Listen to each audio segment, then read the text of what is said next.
बोलिए श्री कृष्ण भगवान की जय। श्री राधा रानी की जय। आज हम चैत्र मास के कृष्ण पक्ष की पावन एकादशी का महात्म्य सुनेंगे, जिसे पापमोचनी एकादशी के नाम से जाना जाता है।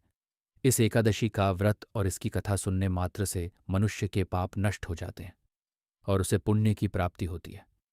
युधिष्ठिर ने पूछा, हे भगवान, कृपा करके बताइए कि चैत्र मास के कृष्ण पक्ष की एकादशी का क्या नाम है। भगवान श्री कृष्ण बोले, हे राजेंद्र, ध्यानपूर्वक सुनो। मैं इस विषय में एक पापों का नाश करने वाला उपाख्यान सुनाऊंगा, जिसे चक्रवर्ती राजा मानधाता के प्रश्न करने पर महर्षि लोमश ने कहा था।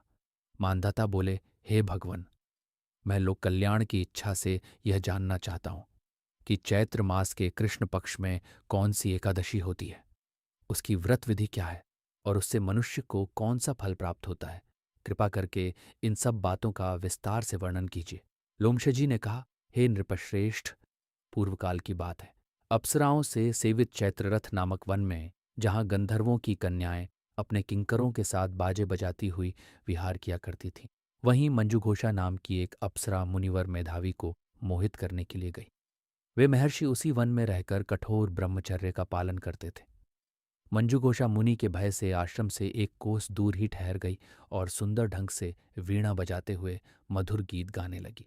मुनिश्रेष्ठ मेधावी घूमते हुए उधर जा निकले और उस सुंदरी अप्सरा को इस प्रकार गान करते देखकर सेना सहित कामदेव के प्रभाव से परास्त होकर अनायास ही मोह के वशीभूत हो गए।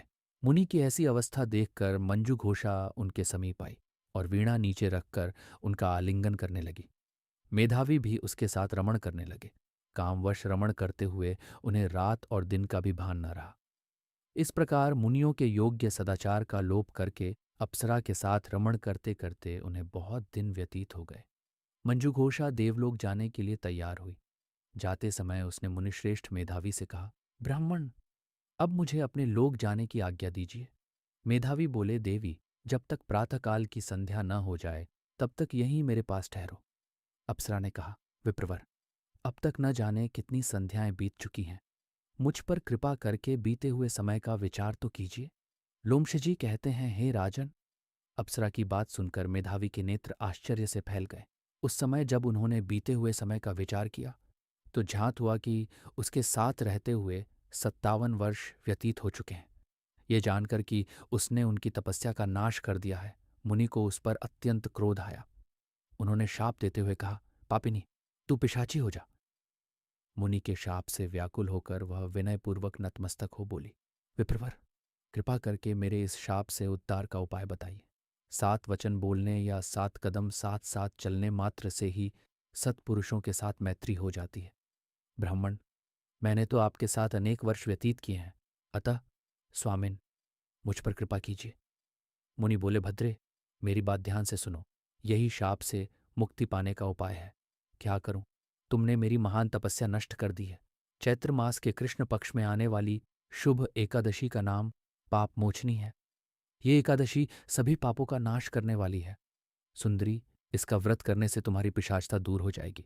ऐसा कहकर मेधावी अपने पिता मुनिवर च्यवन के आश्रम में आए। उन्हें आते देख च्यवन ने पूछा, बेटा, ये क्या किया? तुमने तो अपने पुण्य का नाश कर दिया।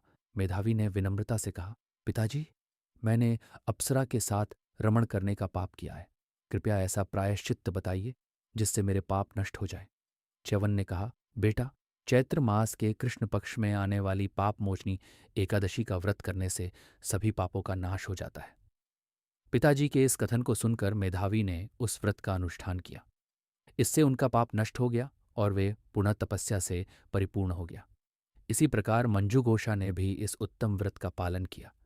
पापमोचनी का व्रत करने के कारण वह पिशाच योनि से मुक्त हुई और दिव्य रूप धारिणी श्रेष्ठ अप्सरा बनकर स्वर्गलोक में चली गई। राजन, जो श्रेष्ठ मनुष्य पापमोचनी एकादशी का व्रत करते हैं, उनके सभी पाप नष्ट हो जाते हैं। इसे पढ़ने और सुनने मात्र से सहस्र गोदान का फल प्राप्त होता है। ब्रह्महत्या, सुवर्ण की चोरी, सुरापान और गुरुपत्नी गमन करने वाले महापापी भी इस व्रत करने से पाप मुक्त हो जाते हैं। ये व्रत अत्यंत पुण्यमय और शुभ है।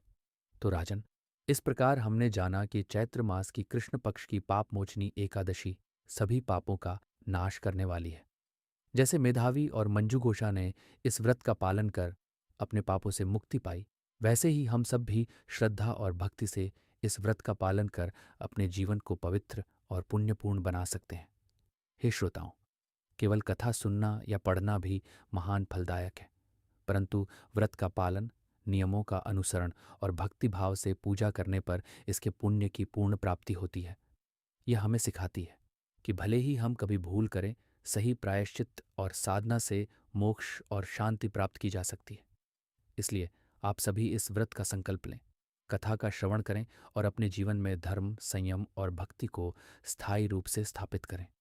इस व्रत और कथा से प्राप्त पुण्य से हमारे पाप नष्ट हों और हम सभी सुख, शांति और समृद्धि का अनुभव करें। सत्संग और व्रत का पालन करें, पापों का नाश होगा और जीवन मंगलमय बनेगा। हे श्रोताओं, यदि आपको यह कथा पसंद आई तो कृपया इस वीडियो को लाइक ज़रूर करें। अपने परिवार और मित्रों के साथ इसे शेयर करें ताकि वे भी इस पावन कथा से लाभान्वित हों। और हमारे चैनल को सब्सक्राइब करें ताकि आने वाली और भी पुण्य कथाएं आप समय पर सुन सकें और अपने जीवन में धर्म, भक्ति और शांति का प्रकाश बढ़ा सकें। याद रखिए, जैसे पाप मोचनी एकादशी के व्रत से पाप नष्ट होते हैं, वैसे ही इस कथा को सुनना और दूसरों तक पहुंचाना भी समान पुण्य फल देता है।